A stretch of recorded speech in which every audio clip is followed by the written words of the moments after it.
कक्षा 12 के मेरे समस्त विद्यार्थियों तथा हिंदी को प्रेम करने वाले मेरे हिंदी प्रेमियों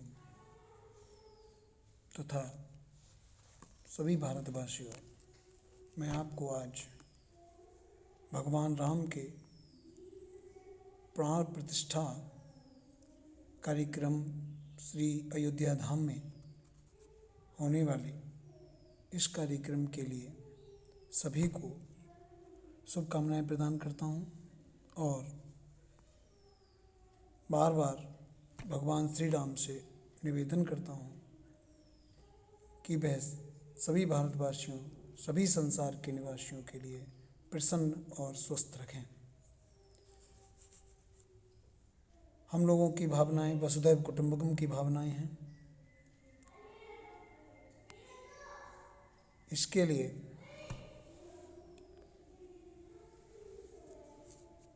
भगवान श्री राम मर्यादा पुरुषोत्तम राम के रूप में जाने जाते हैं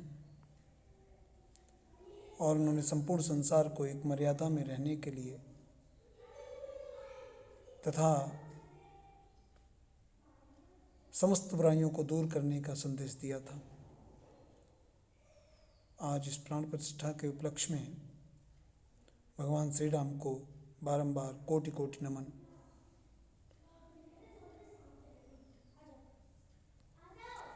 अयम निजा परो वेति गणना लघुचेतसाम उदार चरिता नाम तो वसुधैव कुटुंबकम। ये धारणा भगवान राम की रही है। उदार चरित्र वाले भगवान राम हमेशा संपूर्ण पृथ्वी को अपना परिवार मानते हैं। जय श्री राम। आरएस ऑनलाइन विद्या कुंज में आप सभी हिंदी प्रेमियों का स्वागत है। बार बार मैं आपको नमस्कार करता हूँ, नमन करता हूँ। आज हिंदी व्याकरण की शुरुआत में आपको मैं सभी के लिए नमन करता हूँ और आरएस ऑनलाइन विद्या कुंज में आपका स्वागत करता हूँ। आप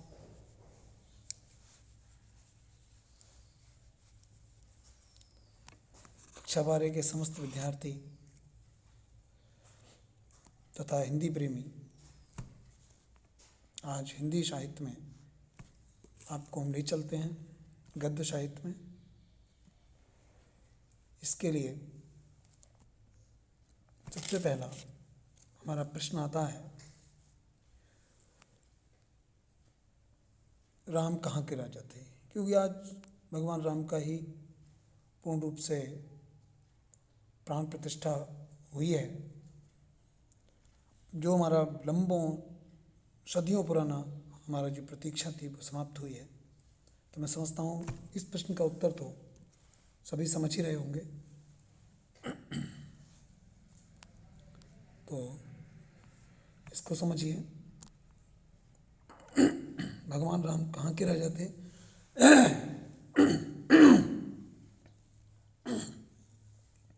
सभी को पता होगा। इसका तो उत्तर अयोध्या है, मगध है, कौशल है, श्रीलंका है, क्या है? तो आप सब जानते हैं इसका उत्तर क्या रहेगा? अयोध्या। तो श्री राम कहाँ के राजा थे? अयोध्या के राजा थे। भगवान राम के बारे में सभी जानते हैं। इनका जन्म अयोध्या में हुआ।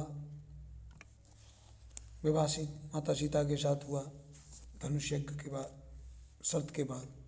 उसके बाद ये वनवास को 14 वर्ष के वनवास में गए। वहाँ इन्होंने इनकी सीता माता का हरण हो गया। इसके बाद इन्होंने लंका पर चढ़ाई की, रावण का वध करके माता सीता को ये वापस लाए और पुनः वापस अयोध्या आए थे। आज हम इसी उपलक्ष्य में प्रसन्न हैं और भगवान राम के मंदिर में प्रतिष्ठापित होने के लिए पुनः पुनः उनका स्वागत करते हैं। तो राम कहाँ के राजा थे? पहला प्रश्न मैंने इसीलिए रखा आज, अयोध्या के। इसके बाद दूसरा प्रश्न लेते हैं। दूसरा प्रश्न है हमारा, वाक्यम रसात्मकम काव्यम, ये किसकी उक्ति है? वाक्यम रसात्मकम काव्यम किसकी उक्ति है? तो पहला इसका विकल्प है आचार्य विश्वनाथ की है या कुंतक की है। आचार्य विश्वनाथ की है, कुंतक की है, इमामट की है या फिर भरत मुनि की है? तो इसका उत्तर है नंबर 1, आचार्य विश्वनाथ। आचार्य विश्वनाथ। आचार्य विश्वनाथ ने कहा था वाक्यम रसात्मकम काव्यम, अर्थात काव्य जो वाक्य में, काव्य में और वाक्य में जो अनुभूति हमें होती है वही रस है। इन्होंने वाक्य के लिए आनंद प्रदान करने के लिए, विषय वस्तु को आनंद प्रदान करने के लिए जो कहा गया है वही रस है। रस की परिभाषा दी थी इन्होंने, आचार्य विश्वनाथ ने।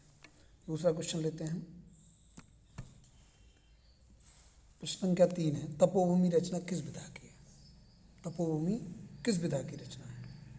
तो इसका उत्तर तपोभूमि कहानी है या उपन्यास है या नाटक है या फिर निबंध है, क्या है? तो तपोभूमि रचना एक उपन्यास है। क्या है? उपन्यास है। उपन्यास है, ठीक है। प्रश्न संख्या 4 लेते हैं। प्रश्न संख्या 4 में राम वृक्ष बेनीपुरी का उपन्यास कौन सा है? तो राम वृक्ष बेनीपुरी का उपन्यास, ये 4 विकल्प दिए गए। एक कहता है शतसिंधु है, या पतितों के देश में है, या सेनापति है, या विवर्त है। सप्तसिंधु, पतितों के देश में, सिंह, सेनापति या विवर्त। चौथे प्रश्न का उत्तर क्या रहेगा? तो चौथे प्रश्न का उत्तर है पतितों के देश में, बी। इसका क्या सही है? बी, पतितों के देश में। ये रामवृक्ष बेनीपुरी का उपन्यास है। नंबर 5वां पॉइंट लेते हैं हम। 5वें पॉइंट में है मैला आंचल किसकी रचना है? मैला आंचल बहुत आसान सा प्रश्न है, लेकिन कई बार इंटरमीडिएट परीक्षा में आया है, यूपी बोर्ड की। बहुत ही इंपॉर्टेंट प्रश्न है, बहुत ही परीक्षा के लिए उपयोगी है। महावीर प्रसाद द्विवेदी हैं इसके लेखक, या फिर अज्ञे हैं, या फिर फणीश्वरनाथ रेणु हैं, या फिर सरदार पूर्ण सिंह हैं।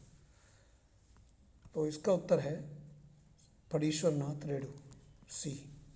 कौन सा? सी, फणीश्वरनाथ रेणु।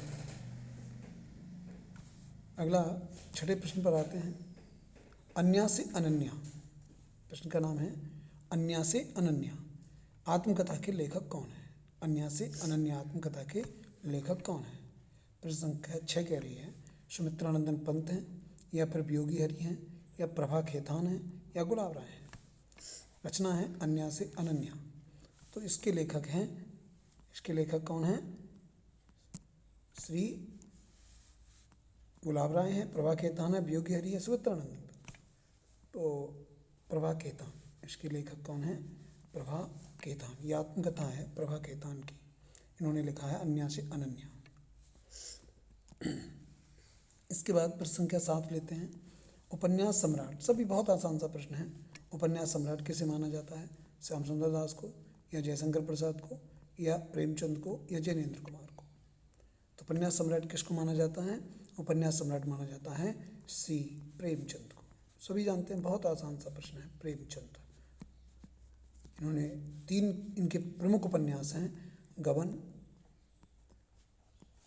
गोदान और कर्मभूमि।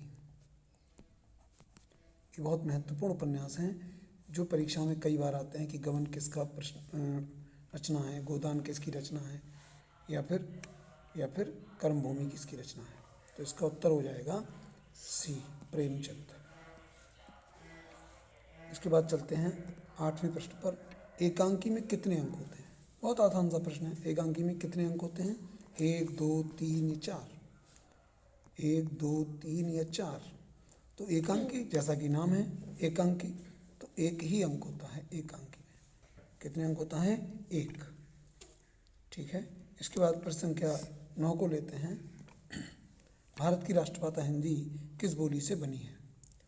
भारत की राष्ट्रभाषा हिंदी किस बोली से बनी है? अवधी से, ब्रजभाषा से, खड़ी बोली से, या बुंदेली से? अगर हम देखा जाए भारत की राष्ट्रभाषा हिंदी को अगर देखें, हिंदी की लिपि कौन सी है? तो हिंदी की लिपि है देवनागरी लिपि। कौन सी है? देवनागरी लिपि, ठीक है। ये भी पूछा जाता है कि हिंदी बोली का किस अपभ्रंश का रूपांतरण है? तो ये किस अपभ्रंश का है? सौर श्रेणी अपभ्रंश का, सौर श्रेणी अपभ्रंश का, अपभ्रंश का। ठीक है, तो इसका उत्तर आप बताएंगे। भारत की राष्ट्रभाषा हिंदी किस बोली से बनी? अवधी से बनी।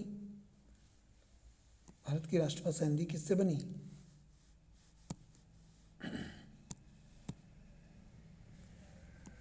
भारत की राष्ट्रभाषा हिंदी किस बोली से बनी है? अवधी से बनी है, ब्रजभाषा से बनी है, खड़ी बोली से बनी है या बुंदेली से बनी है?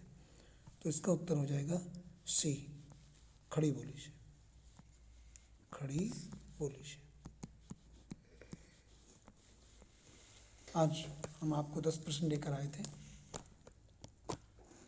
इन सब का एक और प्रश्न है, 10वां अंतिम प्रश्न। हिंदी गद्य को नई चाल में ढालने का श्रेय किस पत्रिका को है? हिंदी गद्य को नई चाल में किस पत्रिका के द्वारा ढाला गया? तो इसका उत्तर क्या होगा? हिंदी गद्य को नई चाल में ढालने का श्रेय किसको है? आप बताएंगे।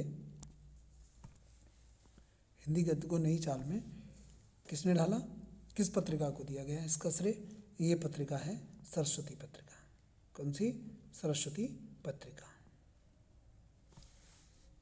ये कौन सी पत्रिका को इसका श्रेय दिया जाता है? सरस्वती पत्रिका को, सरस्वती पत्रिका को, सरस्वती पत्रिका, सरस्वती पत्रिका। ये किसने लिखी है सरस्वती पत्रिका? महावीर प्रसाद द्विवेदी। सरस्वती के रचनाकार कौन है? सरस्वती के रचनाकार कौन है जी? महावीर प्रसाद द्विवेदी, महावीर प्रसाद द्विवेदी। और सरस्वती पत्रिका, इसका उत्तर हो गया सी। इस प्रकार ये 10 प्रश्न समाप्त हो जाते हैं। आप सबके लिए बहुत बहुत धन्यवाद। अगले प्रश्न लेकर फिर पुनः उपस्थित होंगे। तब तक के लिए जय श्री राम, जय श्री राम, जय श्री राम। नमस्कार।